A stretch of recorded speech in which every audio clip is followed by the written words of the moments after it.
اسی طرح اگر ہم کسی کے دروازے پر جاتے ہیں، دروازے پر دستک دی، بعض اوقات ہوتا ہے دروازہ کھلا ہوا ہے، بعض اوقات ہوگا دروازہ کھلا ہوگا سامنے پردہ ہوگا، بعض اوقات پردہ بھی نہیں ہوگا، آپ گزریں گے تو ہو سکتا ہے سامنے نظر پڑے۔ تو ہمیشہ یاد رکھیں، جو یہ جتنی باتیں میں کر رہا ہوں نا یہ ساری کتابوں میں لکھی ہوئی ہیں۔ دستک دیں، دستک دینے کے بعد سائیڈ پر کھڑے ہو جائیں۔ اچھا اس انداز میں سائیڈ پر کھڑے ہوں کہ دروازہ اگر فوراً کھلے، اگر کوئی لیڈیز ہے، کوئی خاتون ہے، بعض اوقات ہوتی ہے وہ سمجھتے ہیں شاید کوئی گھر کا کوئی فرد آ گیا، کوئی بچہ ہے وہ دروازہ کھولتی ہے، بعض اوقات ہو سکتا ہے اس کے سر پہ دوپٹہ نہ ہو، آپ سائیڈ پر کھڑے ہوں تاکہ اگر کوئی بندہ فوراً دروازہ کھولے تو دروازہ کھولتے ہی بے پردگی والا معاملہ نہ ہو، آپ سائیڈ پر ہوں۔ اگر کوئی عورت ہے تو نگاہیں جھکا کر گفتگو کریں۔ اچھا اگر اندر سے آواز آتی ہے کون، ہمارے ہاں کیا ہوتا ہے میں ہوں، کیا کہتے ہیں میں ہوں۔ حدیث پاک میں ایک شخص نے دروازہ نوک کیا نا، نبی پاک علیہ السلام نے فرمایا کون، اس نے کہا میں، فرمایا میں کیا ہوتا ہے، اپنا نام بتاؤ کہ آپ کون ہو۔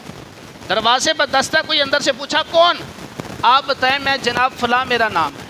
اپنا نام بتائیں، میں ہوں۔ اب میں کون ہوں، آگے سے کہتے ہیں میں کون ہوں، تو بھائی میں نہیں کرنا بلکہ اپنا نام بتانا ہے کہ جی میں فلاں شخص ہوں، میں آیا ہوں، ٹھیک ہو گیا۔ تو جب کسی کے گھر جائیں، اچھا جب کسی کے گھر جانا ہے نا، تو مثال کے طور پر کسی نے آپ کی دعوت کی ہے یا ویسے آپ کسی کے گھر گئے ہیں، تو جب اس کے گھر جائیں تو یہ نہیں کہ جناب اے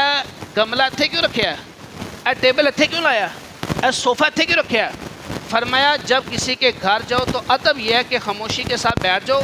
جو آپ کی خاطر تواضع کرے، جو کھانا پینا لائے چپ کر کے کھا لو، اگر نہیں بھی پسند تو عیب نہ لگاؤ، اس میں عیب نہ لگاؤ، آپ مہذب انداز میں۔ یار مسلمان کو اپنی شناخت پیدا کرنی چاہیے، ہم مسلمان ہیں۔ آپ اگر انگریزوں کو دیکھیں نا تو انہوں نے اپنی زندگی گزارنے کے اصول بنائے ہوئے ہیں، اور ہمیں سارے اصول اللہ کے نبی نے عطا فرما دیے ہیں کہ کسی کے گھر جاؤ تو کیا کرنا ہے، کوئی گھر آئے تو کیا کرنا ہے، مریض ہو تو عیادت کیسے کرنی ہے۔ یہ نہیں کہ کوئی مریض ہو گیا تو جناب آپ 4 دن اس کے گھر ہی بیٹھے رہیں۔ وہ ایک بندے کا مجھے کوئی میسیج پڑھنے کا اتفاق ہوا تو کسی نے کہا جناب وہ بندہ بیمار ہو گیا، کسی نے کہا کتنا خرچہ ہوا،